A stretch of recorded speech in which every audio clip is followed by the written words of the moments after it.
Hello, my name is Todd, and it's my heart's desire to simply be an encouragement to you on a Monday morning.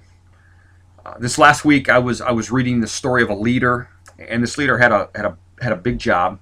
It was his job to lead over 2 million people, and that in and of itself would be huge. But the reality was, this group of people were a complaining and whiny group. It seemed like no matter what he did, that it was never good enough for this group of people. And maybe you've heard of this leader. His name's Moses. His job was to lead God's people, the Israelites. And in the story that I read this last week in Numbers 11, it was no different.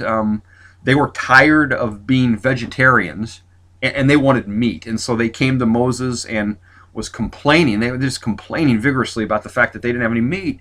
And Moses is so, as the leader, so discouraged by this. I mean, he has seen God do so many great things for them, and to now hear their complaining was such a discouragement. And he was like, it was like he was almost depressed. I mean, he went to God and said, "You know what, God, this group of people have got me so down, and maybe just be better if I was dead." That's Moses' line to them. Maybe just be better if I was dead, because I can't provide meat for 2 million people. And Moses goes as far to say, "I'm not sure you can either, God." That's just a really big problem. And I love God's response to Moses. As I read it, I don't think I'd ever read it before. I mean, simply said this. God simply said to Moses, "Is God's arm too short?"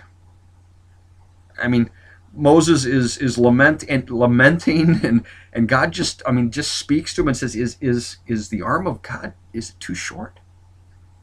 I thought, oh. In other words, Moses, is this too big of a problem for me? It's easy.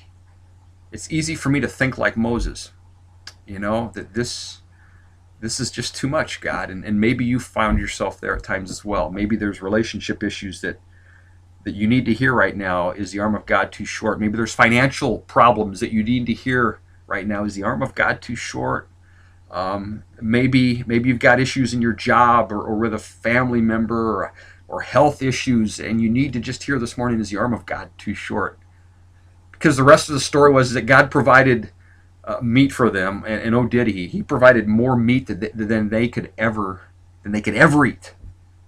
God demonstrated to Moses and to that group of people that the arm of God is never too short. That's my encouragement for you on this Monday morning. I don't know what you're going through. I know that God does, and I want to remind you that the arm of God is not. The arm of God is never too short.